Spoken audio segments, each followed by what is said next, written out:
Assalamualaikum dan salam sejahtera. Anda sedang menonton Sekilas Fakta 17 November 2020 bersama saya Syazwana Ami.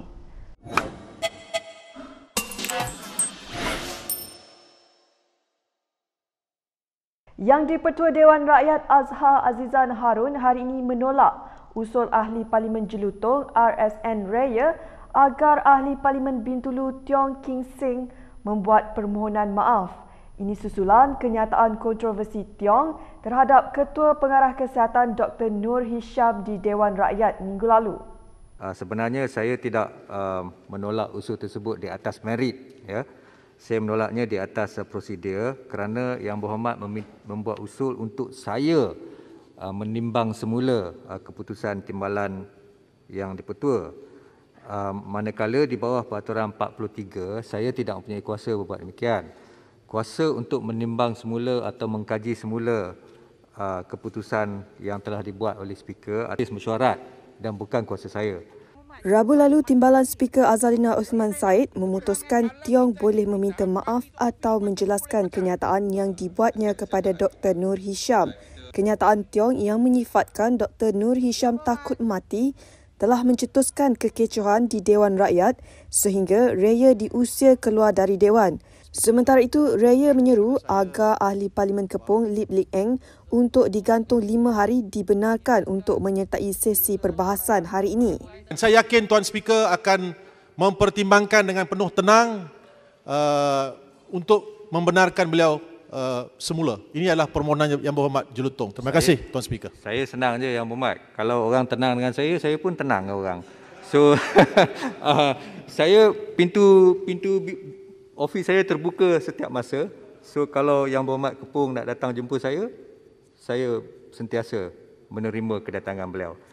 Seorang ahli Parlimen BN hari ini bertanya mengenai usaha kerajaan melawan retorik golongan anti-vaksin yang cuba mempengaruhi rakyat di tengah pandemik COVID-19.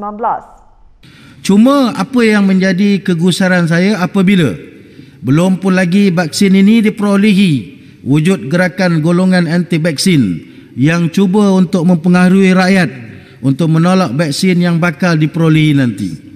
Hal ini sudah tentu akan mengakibatkan segala usaha kerajaan dalam menghapuskan virus COVID-19 ini tidak akan berkesan.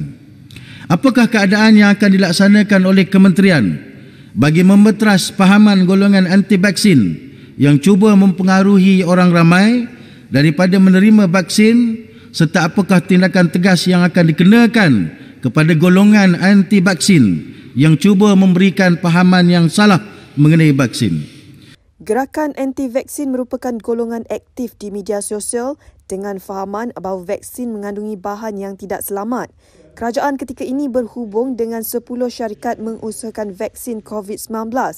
Sebanyak RM3 bilion telah diperuntukkan dalam belanjawan 2021 untuk tujuan itu.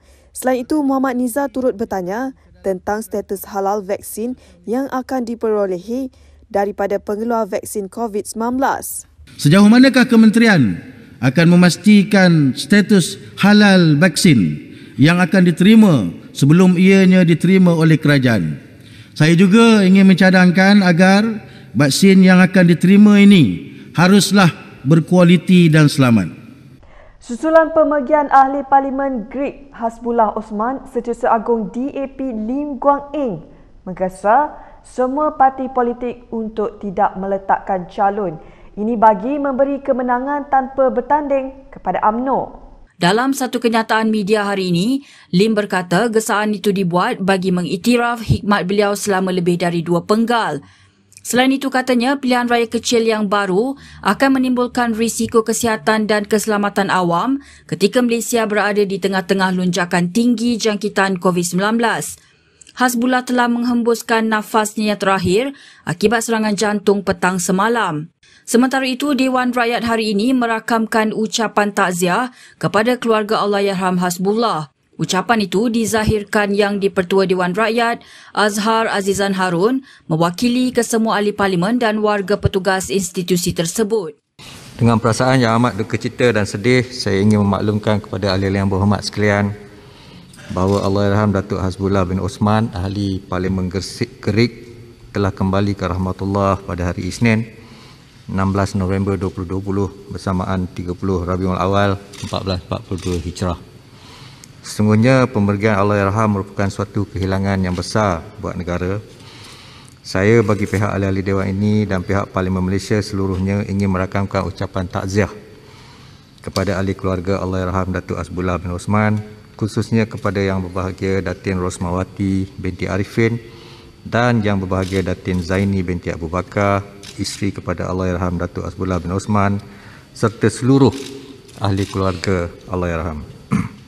Kes COVID-19 di Malaysia hari ini kekal 4 angka apabila 1,210 kes baharu dan 5 kematian diumumkan hari ini. Daripada jumlah itu, 1,191 merupakan kes penularan tempatan dan 19 kes import. Sabah mencatat jumlah kes tertinggi di Malaysia iaitu sebanyak 499 kes baru, diikuti oleh Selangor 271 kes dan Kuala Lumpur sebanyak 245 kes. Data dari Jabatan Kesihatan Selangor menunjukkan bahawa kebanyakan kes baru yang dilaporkan di negeri itu adalah hasil ujian saringan tempat kerja. Kluster teratai yang berkait dengan kilang pembuatan sarung tangan di Kapar mencatatkan 132 lagi kes baru. Jumlah kes aktif di Malaysia setakat ini adalah sebanyak 12,601 kes. Sementara itu, Dr. Nur Hisham dalam kenyataannya mengumumkan terdapat 1,018 kes yang disahkan sembuh hari ini. Jumlah keseluruhan kes sembuh setakat ini adalah sebanyak 36,624 kes. Setakat tengah hari ini, pesakit yang dimasukkan ke unit rawatan rapi terus meningkat iaitu 105 kes, manakala 40 daripadanya memerlukan bantuan pernafasan. 5 lagi kematian dilaporkan hari ini menjadikan jumlah kematian mencecah 318 kes.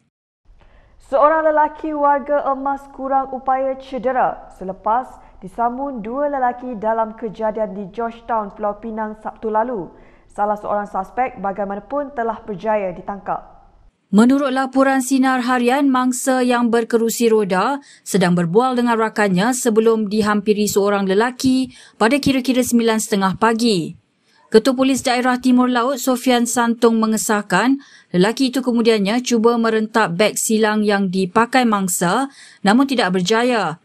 Lelaki itu kemudian menolak dan menumbuk muka mangsa beberapa kali. Pihak polis menggerakkan operasi memburu suspek selepas menerima laporan mengenai kejadian berkenaan. Salah seorang suspek kemudian berjaya ditahan kurang daripada 1 jam tidak jauh daripada lokasi kejadian. Menurut Sofian, polis turut merampas motosikal yang digunakan suspek dalam kejadian tersebut. Simakan juga mendapati lelaki berusia 32 tahun itu mempunyai 9 rekod jenayah lampau termasuk 5 kes dadah. Polis masih mengesah seorang lagi suspek yang masih bebas dan kes disiasat mengikut Seksyen 394 Kanun Keseksaan atas cubaan samun dan mendatangkan kecederaan. Ahli Perniagaan dalam Buruan Jolo mendakwa telah mencapai persetujuan untuk menyelesaikan tuntutan Mahkamah 1MDB dengan Jabatan Keadilan Amerika Syarikat. Namun pentadbiran Perdana Menteri ketika itu Najib Razak tidak mahu mendedahkan dokumen yang boleh membabitkan dirinya. Perkara itu didedahkan oleh Al Jazeera melalui rakaman audio Jolo dalam dokumentarinya Hunt for a Fugitive. Sehari selepas serbuan di hartanah yang berkaitan dengan Najib, susulan PRU 2018, Jolo memulakan komunikasi dengan Kerajaan Perdana Menteri baru, Dr. Mahathir Mohamad. Loh dalam rakaman audio bocor yang dibuat antara Mei dan November 2018 itu cuba menggambarkan beliau tidak bertanggungjawab atas dana 1MDB yang lesap. Beliau juga mendakwa bahawa sebelum pilihan raya Amerika Syarikat, dia telah berada di ambang perjanjian dengan kerajaan negara itu. Jolo juga percaya Najib bimbang akan dikenakan hukuman jika dia bersetuju untuk mengembalikan aset yang dibeli menggunakan dana 1MDB. Al Jazeera turut melaporkan sumber di Malaysia dan Macau yang mengesahkan ahli perniagaan itu tinggal di sebuah rumah yang dimiliki oleh anggota kanan Parti Komunis China di Macau sejak sekurang-kurangnya Februari 2018. Sementara itu, susulan pendedahan audio tersebut, Malay Mail hari ini melaporkan Ketua Polis Negara Abdul Hamid Bado memberi jaminan laluan selamat untuk Jolo agar kembali ke Malaysia. Baiklah, sekian sahaja daripada saya, Syazwana Amir untuk Sekilas Fakta. Untuk lebih banyak berita, anda boleh melayari kinitv.com. Anda juga boleh mengikuti kami di Instagram, Twitter, YouTube dan Facebook. Salam hormat dan jumpa lagi.